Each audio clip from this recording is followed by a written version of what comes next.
Hello and Assalamualaikum warahmatullahi wabarakatuh. Welcome to Mudah Berbahasa Inggris Channel.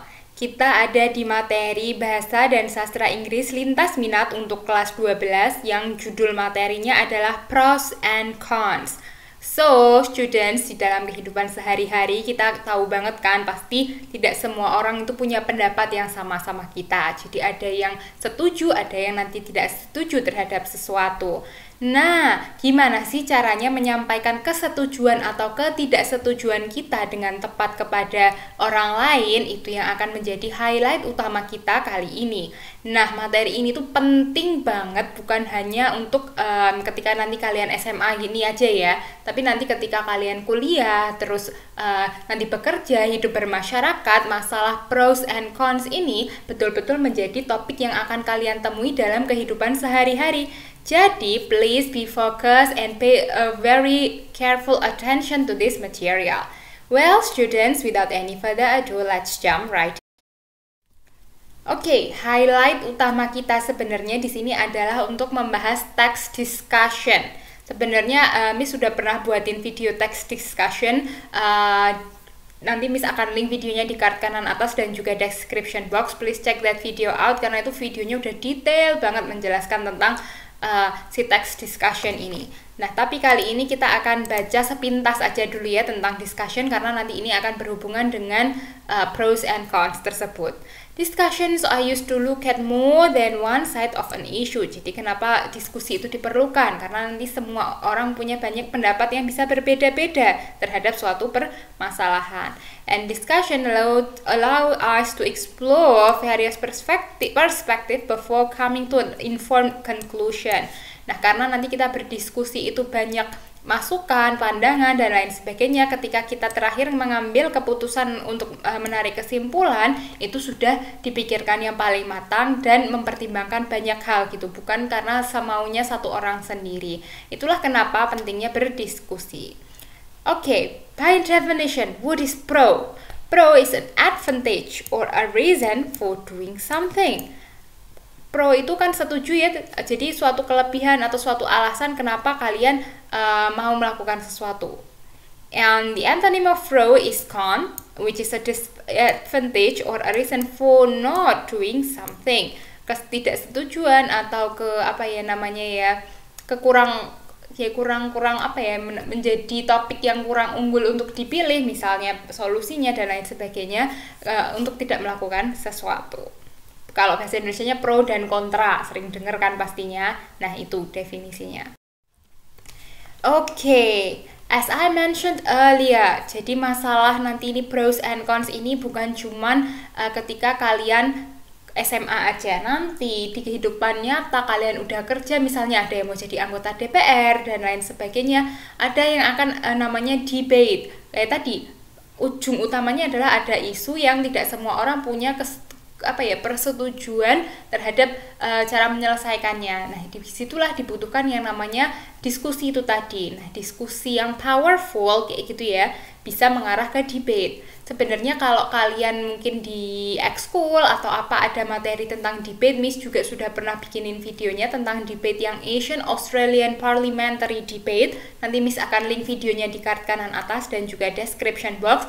Itu juga Miss udah jelaskan dengan lengkap sekali tentang debate parliamentary. Debate parliamentary itu mereka punya aturan sendiri yang harus diikuti. Kalau kalian salah aturan bisa kalau misalnya dalam satu kompetisi kalian melanggar si aturan itu bisa langsung tiba-tiba kalah meskipun argumen kalian bagus. Well, sekarang kita ngomongin debate yang secara umum aja. Kalau yang tadi yang di video yang nanti Miss link di card kanan atas dan juga description box kan spesifik ke satu jenis cara berdebat yaitu Asian Australian. Kalau yang ini lebih ke yang common aja. Okay, to achieve successful communication, we should be sure that our listeners hear what we are saying and we should deliver our message appropriately. Jadi pendengar kita tuh tahu apa yang mau kita omongin dan paham maksudnya. So if we want to debate or disagree with someone, we should be able to express our disagreement politely. This requirement goes for when we, for example, disagree with our friends, our teacher, or family member whom we might debate with. Jadi intinya kenapa sih munculnya satu perdebatan? Karena adanya ketidaksetujuan.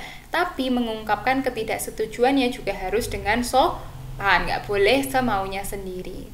Debating politely in English can be conducted through word choice and the intonation of your speech. Nah, ini dua hal penting yang harus di-highlight.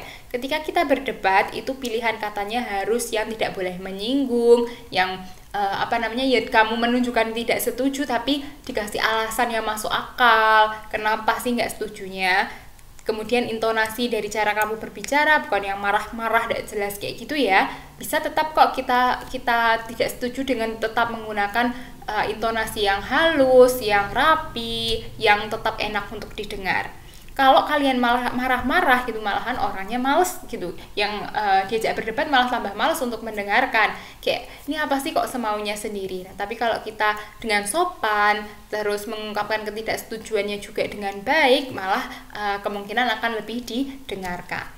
Polite expressions to disagree include introduction, phrasing, and also closing. Jadi biasanya kalau kamu mau tidak setuju terhadap sesuatu, ada awalannya yaitu introduction-nya gitu ya. Terus phrasing menyatakan apa sih bagian yang kamu nggak setuju, terus alasannya apa biasanya, dan juga closing-nya di akhir gimana. Remember, you should soften what you are about to say. Harus hati-hati. Misalnya nih ada intronya kamu mau nggak setuju terhadap sesuatu. Well, I'm afraid I disagree. Atau closingnya let's agree to disagree. Jadi kita ya udahlah ya, dalam hal ini kita tahu kita sama-sama tidak sependapat. Atau contoh lain, actually I beg to differ. Let me tell you my reason. Aku berani bertaruh nih kalau kita ini bisa berbeda dengan alasan yang juga masuk akal dari sisiku. Very true, but I don't see it that way. Sorry to disagree. Itu juga bisa termasuk ekspresi ketika kamu melakukan debate.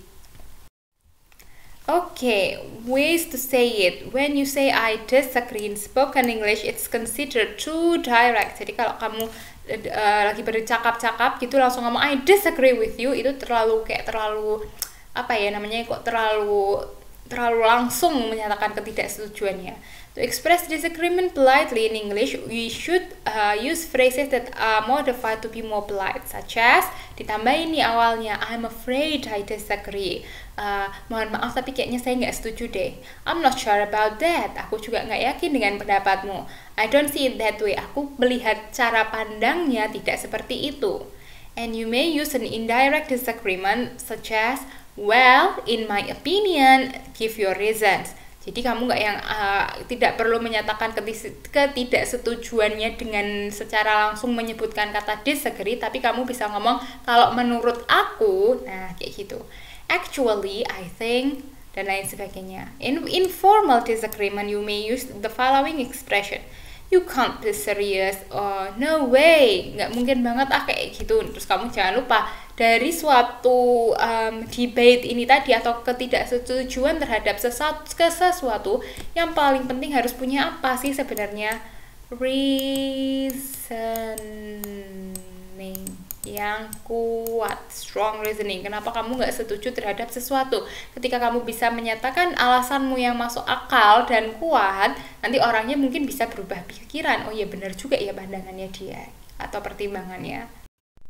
Next, ini nanti akan berkaitan dengan materi setelah ini ya. Jadi akan ada beberapa conjunction yang bisa digunakan untuk menyatakan pros and cons ini. Nanti lengkapnya please check the next video ya, about terutama nih materi ini. Although, even though, and though. Tiga ini nih mirip, artinya sama meskipun semua tapi ada bedanya. Apa bedanya? Makanya nonton video berikutnya nanti. Kalau sudah Miss buat, Miss akan link di card kanan atas dan juga description box. Ingat, ketiga hal ini itu ya, although, even though, dan though, itu diikutinya dengan klausa. Ya, ikuti oleh klausa. Apa itu klausa, Miss? Nah, ingat, ini sudah Miss ulang-ulang ya. Klausa itu adalah diikuti oleh minimal punya satu subjek, satu predikat, tapi yang penting bagian itunya. Tapi belum tentu diawali dengan huruf kapital dan diakhiri oleh titik dan conveys meaning. Kalau lengkap sampai conveys meaning itu namanya kalimat. Kemudian kalau in spite of and despite itu followed by a noun, by kata benda. Terus ini juga sering banget salah dan padahal sering keluar di TOEFL ya guys. TOEFL tuh kalau kalian mau keluar negeri biasanya ada tes TOEFL. Ini kata in spite itu yang ada of-nya. Kalau despite itu cuma satu kata. Jadi dua ini in spite of and despite itu artinya sama-sama meskipun sama kayak yang ini. Tapi kalau yang atas diikutinya oleh klausa, kalau yang ini diikutinya oleh noun. And then other constructive conjunctions are even if, however, no matter how, and whatever. Ini ada beberapa conjunctions lain yang bisa digunakan untuk menyatakan pros and cons. Contoh, even if some people support the role of the internet in education, many people believe that the internet degrades the quality of research. Even if itu kita diikutinya oleh apa sih? Oleh klausa. Some people di sini subject, supportnya adalah predikat. However, interesting the video games are, children should remember their homework. Namun seberapa menariknya video games yang mereka mainkan, anak-anak tetap harus ingat dengan PR mereka. No matter how difficult di sini adjective. Meskipun sesusah apapun ujian akhirnya kamu tetap harus menyelesaikannya tepat waktu. I won't buy an LED TV whatever it costs. Aku nggak akan beli TV LED berapapun harganya. Mau murah mau mahal tetap nggak akan beli. Gitu ya. Jadi untuk yang ini even if, terus whatever gitu-gitu biasanya diikuti oleh mirip sama yang although dan teman-temannya klausa. Tapi bisa juga kayak yang tadi no matter how itu diikutinya oleh adjective. However juga bisa dua-duanya sebenarnya, bisa klausa bisa diikuti adjective. Interesting di sini adjective ya, apa belum ditulis sih. Ada juga yang namanya common adverbs. Apa itu common adverbs? Itu adalah suatu yang digunakan untuk mengekspresikan opini kita terhadap sesuatu. Some common adverbs can be found in the discussion text are personally, obviously, clearly, and undoubtedly. Jadi kayak apa ya namanya, kata-kata yang menunjukkan posisi kita. Misalnya obviously jelas sekali, clearly tadi jelas sekali, ini kan sesuatu yang merugikan misalnya, atau undoubtedly tak terbantahkan lagi. Personally menurut pendapat saya secara pribadi. Ya gitu sih biasanya, ya bolehlah ditambahin common adverbs ini. Kalau nggak ada gimana ya nggak apa-apa. Review of connectives and common adverbs. Jadi di sini ada satu dialog ya, yang Miss Bold ini adalah penggunaan conjunctions yang menunjukkan ini connectives atau common adverbs. Yuk kita lihat sama-sama. The internet shouldn't be allowed because of the interior quality of research. In addition, the internet decreases the quality of the students' knowledge. In addition-nya di sini itu dia menambahkan pendapat buat si gurunya. Yang pertamanya dia tidak setuju kalau internet itu kayak dipakai buat penelitian gitu, karena menurunkan kualitas penelitian. Terus ada yang setuju nih, iya benar, selain itu internet juga mengurangi kualitas ilmu pengetahuannya dari siswa gitu, karena mereka cuma nyari aja, googling langsung nemu, udah disalin gitu kan, bukannya menambah nggak terlalu effort untuk mencari gitu loh. Furthermore sama, in addition sama furthermore fungsinya, the internet can take students into areas that provide information of poor quality. Nah, tadi internet bisa mengarahkan anak-anak ke informasi yang mungkin belum terbukti benar. Jadi in addition sama furthermore fungsinya sama ya, untuk connective atau penambahan, additional gitu. For example, the internet allows anyone to publish anything, so finding high quality information is difficult. Contohnya nih, dia menambahkan nih. Jadi bukan suatu argumen baru, tapi lebih ke penambahan. Penambahannya apa? Jadi orang-orang, karena setiap orang di internet itu bisa posting apapun, jadi kayak kita tuh nggak tahu nih orang yang posting bereputasi nggak sih, layak nggak sih untuk kita ikuti sarannya.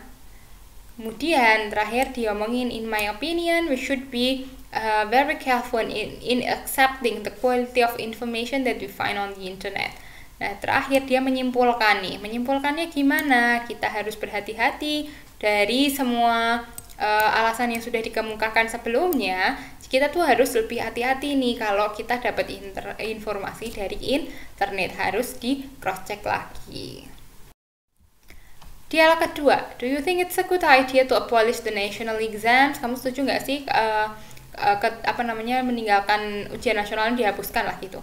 No, I disagree because they can be used to evaluate the education system in our country.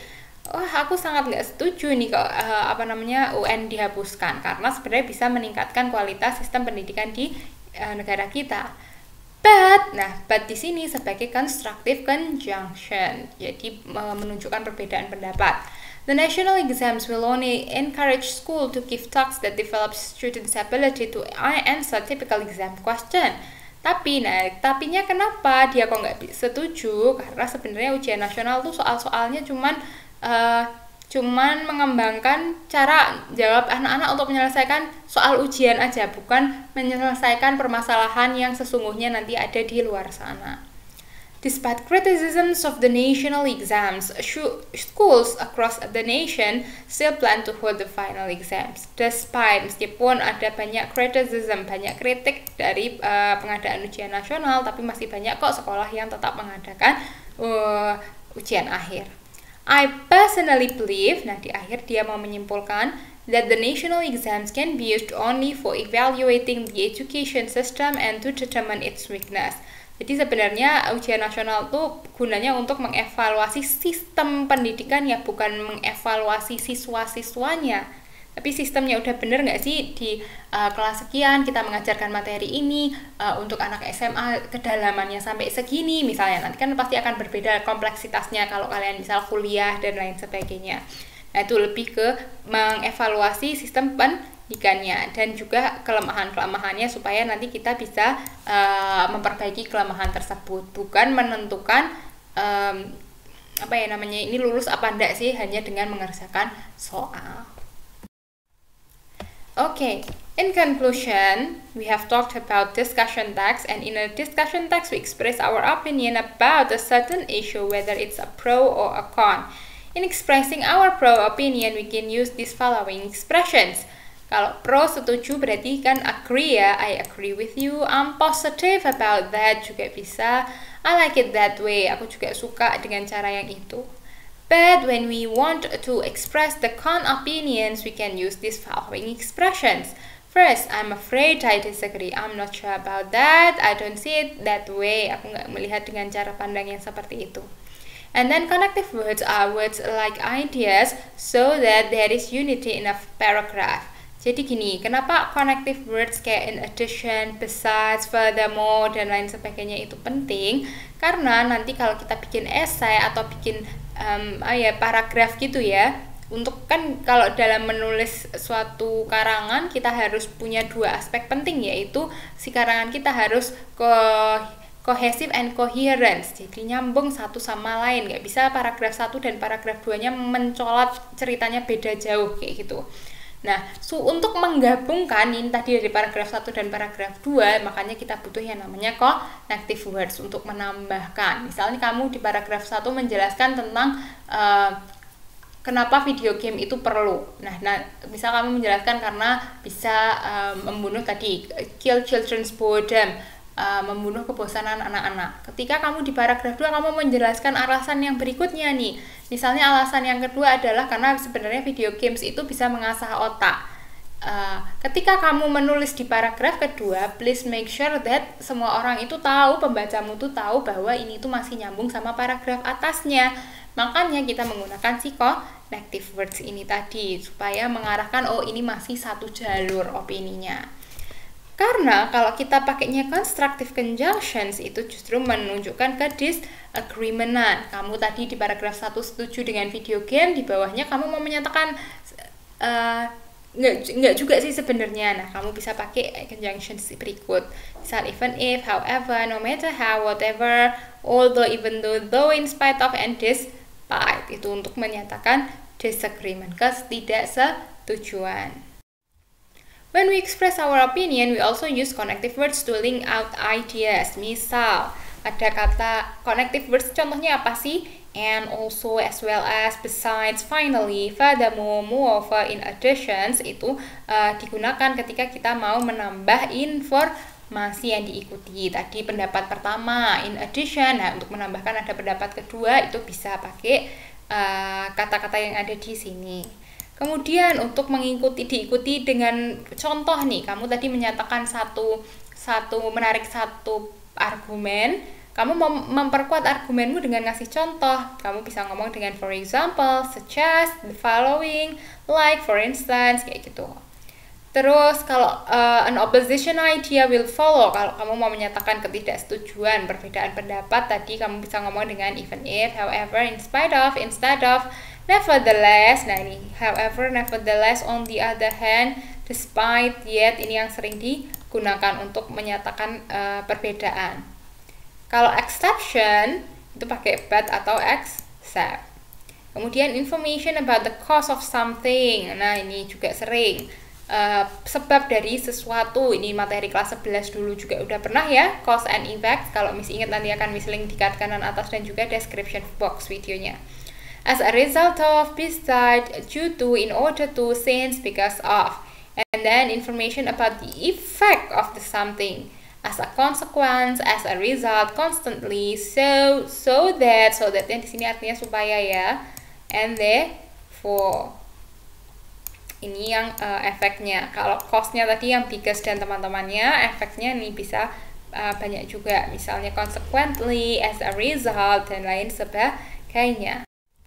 Well students, that's all for today's material. I hope you get something interesting to be learned today. If you have any question, please let me know in the comment section down below. Wassalamualaikum warahmatullahi wabarakatuh.